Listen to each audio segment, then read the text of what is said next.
speaking of AI and labor movements and people involved in these things, let's talk about how the UAW, Shawn Fain, wish we could call him a friend of the podcast, Shawn Fain, that we really like on this podcast, is suing Elon Musk and Donald Trump for comments they made. Oh, look at this. He came prepared. For those listening on the podcast right now, Gabe just took his outer shirt off to reveal a UAW t-shirt.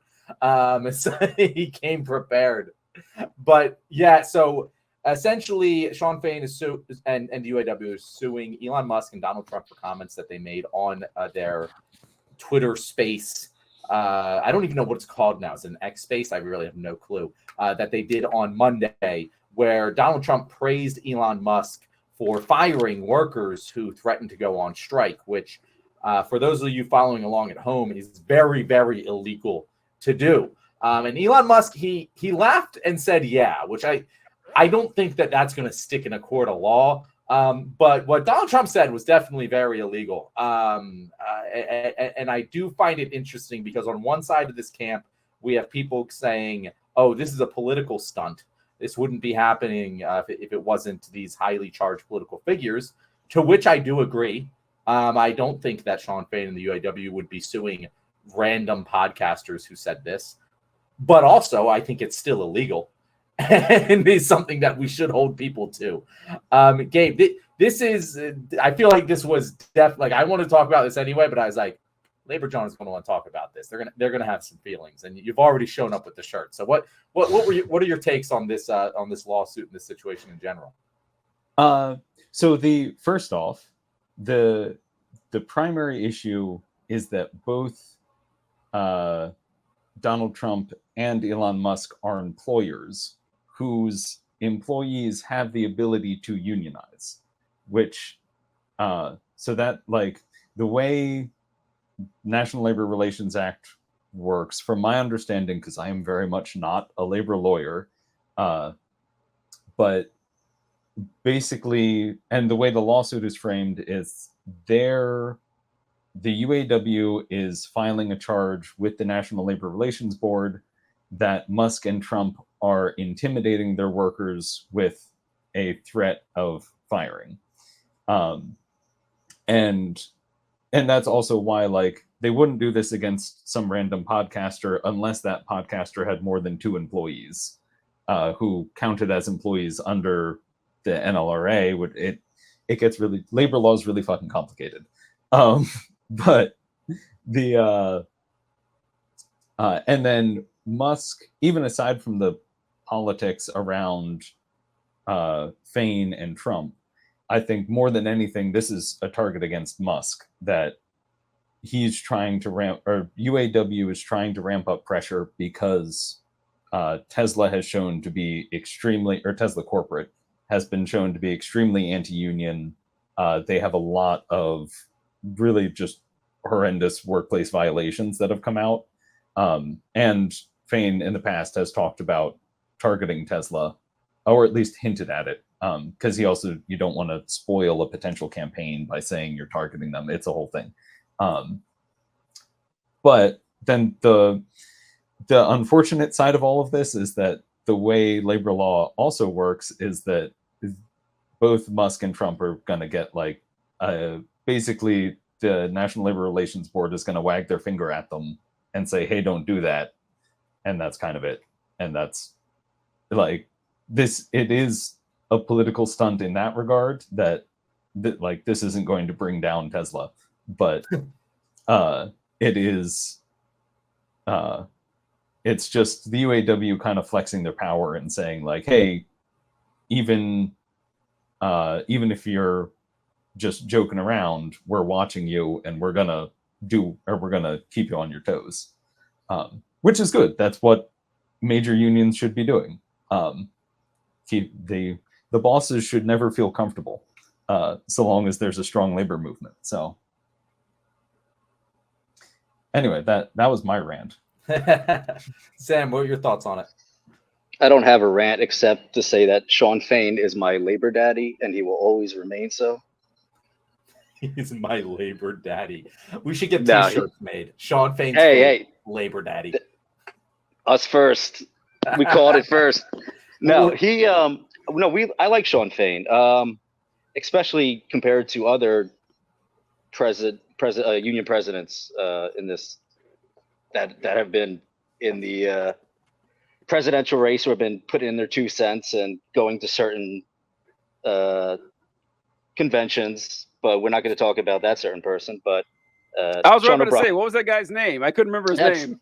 I'm sorry, I'm being too flippant. Sean O'Brien is O'Brien, president of Teamsters. Okay, yeah, that's it. Yeah, I like Shawn Fain. I agree with Gabe where this is just like it's kind of a stunt, but he's been trying to put real pressure on Trump.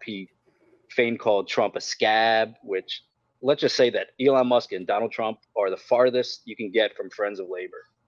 Mm-hmm. And but I like Shawn Fain. I like what he's doing.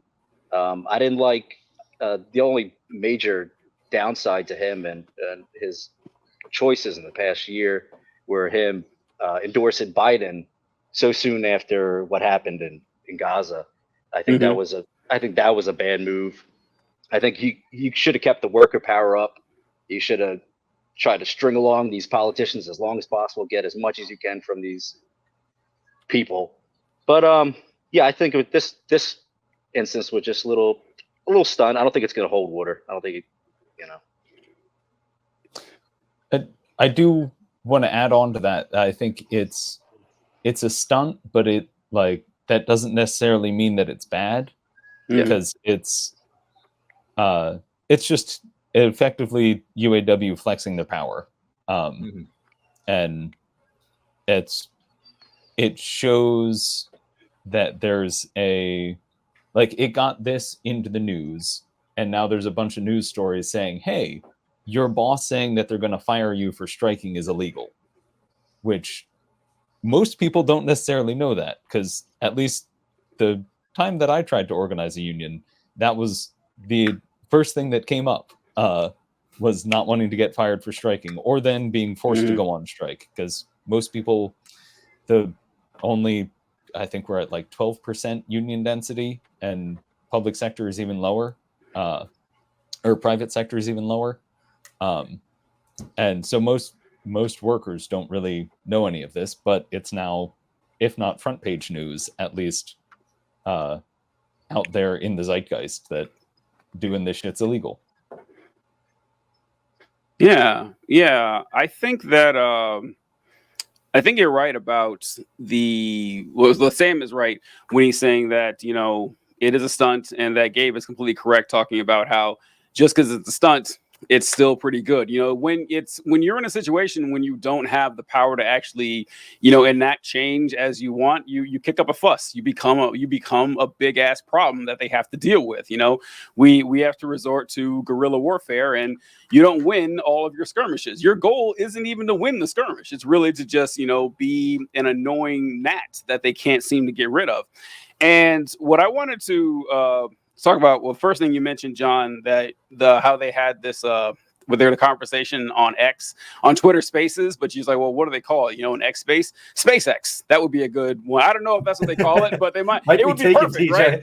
Yeah, it's too clever for Elon to probably come up. Although I have to take something back though. Elon did actually do something pretty clever that I didn't catch with in fact, I don't think he came up with it, but it was how he named the Tesla models. He talked about in the interview the Tesla models.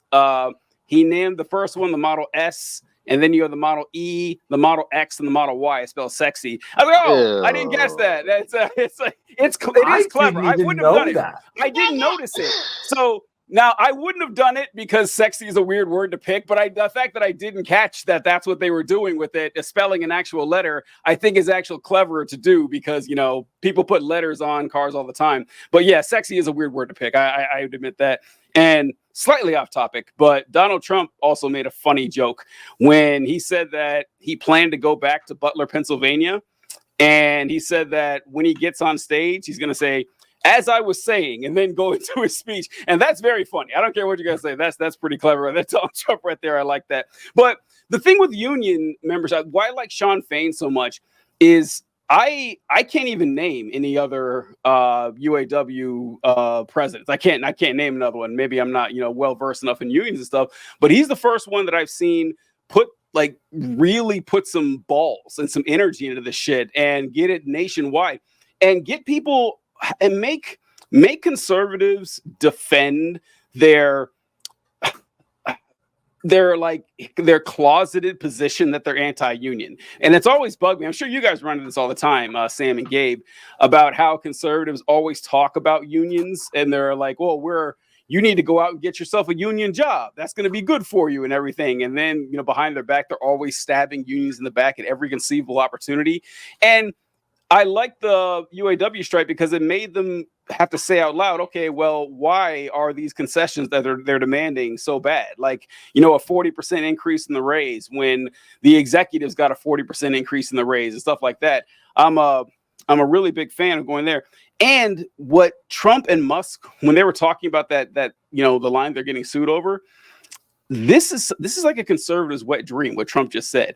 I don't know how many times I've heard over the years conservatives say how badass it was that Ronald Reagan fired all those flight control people. Have you guys run across this? They say it all the time. They said, yeah, they went on strike and Reagan went on TV and said, guess what? You're all fucking fired. And they jizzed their pants hearing that shit. And so I like the fact that union membership and fighting for unions is getting more popularity. And I don't know, have you guys heard Elon Musk talking about why he doesn't want a union? Have you guys ever heard him mention this in his speeches? He says two things that I remember. The first thing he says is that he doesn't want to create a union because a union sets up a lords and peasants relationship. Have you guys heard him say that? He says that all the time, which most ridiculous I don't know. Thing.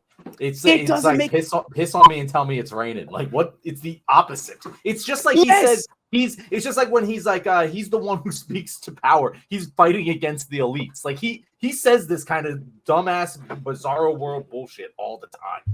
All the time. And it's like that one doesn't make sense no matter how you look at it. It's like so Elon, are you telling me you're a lord or a peasant or that you're neither in this scenario? I don't know how this works. And the second thing I've noticed him saying all the time makes it's even more of a non sequitur where he talks about, well, I saw at Ford places and, Chrysler and all those places, they have an executive elevator and we don't have an executive elevator. And to him, that's all the equality they need. I've heard him mention that like half a dozen times, it seems. So I don't know. I'm just a big fan. Like whether it actually is successful in court or not, I guess it's not going to be from what you guys are saying, but it's good for the publicity to get it out there about how completely, and I mentioned Donald Trump, how many times he's talked about, being anti-union, that, the more people know about this, the better, as far as I'm concerned.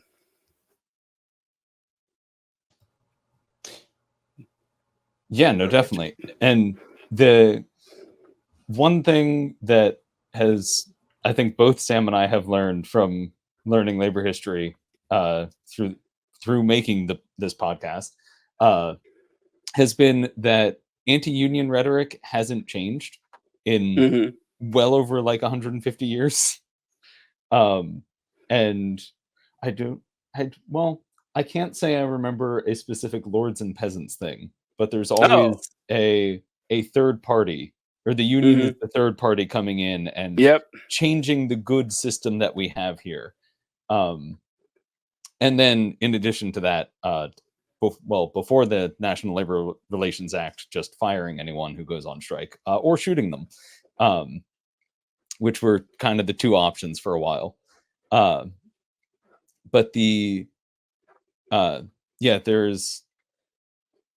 and I also did want to say with the court case, it's not that it won't succeed. Like it's pretty open and shut that the National Labor Relations Board is going to look at this, say like, yes, they did an unfair labor violation, and then they're going to issue them a warning saying, hey, don't do unfair labor practices. But it's just the way labor law in the US is written that it doesn't really go beyond that until if like, and this gets really into the weeds, but like if if there was someone trying to form a union who then got fired, this could be used as evidence in that against like Tesla or something, saying there is a documented history of Elon Musk committing unfair labor practices, and therefore I should be reinstated and allowed to continue to form a union at Tesla. So this, like, I think it's getting blown out of proportion for what it is. Like, it's not a huge lawsuit, but it's laying the groundwork for something down the line and shows that Shawn Fain is going out and being very public about it. And I think I'll hand it over to Sam and Lucy. I didn't literally mean the cough, but not on mic.